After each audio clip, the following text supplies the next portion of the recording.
లావదగియాల నా నమ్మక దూతకు ఇలాగరాయము. ఆమె నన్నవాడు నమ్మకమైన సత్య సాక్షి, దేవుని సృష్టికి ఆదియుడైన వాడు చెప్పు సంగతులేమనగా,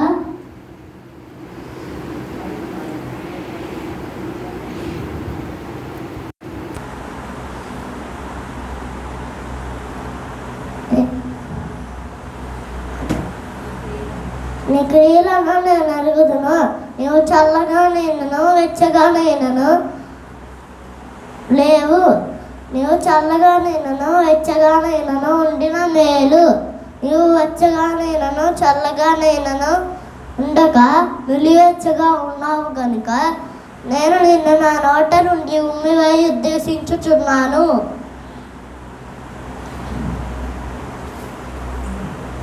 నీవు దౌర్భాగ్యుడవును, దిక్కుమాలిన వాడవును, గ్రుడ్డివాడవును,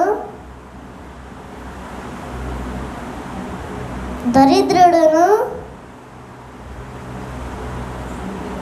గ్రుడ్డివాడవును, దిగుంబరుడవై ఉన్నావు అని ఎరుగక, నేను ధనవంతుడను, ధనవృద్ధి చేసి ఉన్నాను, నాకేమీ కొదవలేదని చెప్పుకొని చున్నాను.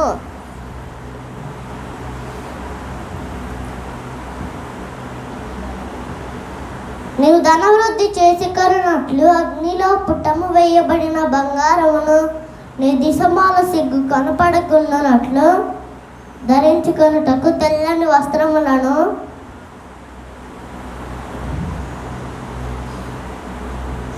నీకు దృష్టి కలుగునట్లు నీ కనులకు కాటుక నా యొద్ద కనమని నేను నీకు బుద్ధి చెప్పుచున్నాను.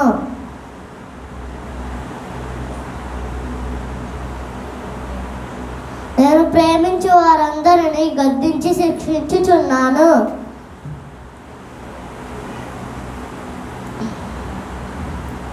గనుక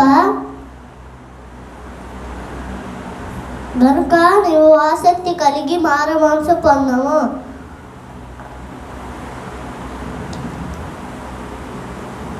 ఇదిగో నేను తలపు యొద్ద నిలుచుండి తట్టుచున్నాను. ఎవడైనను నా స్వరము విని తలుపు తీసినలా నేను అతని వద్దకు వచ్చి అతనితో నేనును నాతో కూడా అతడును భోజనము చేయుదును.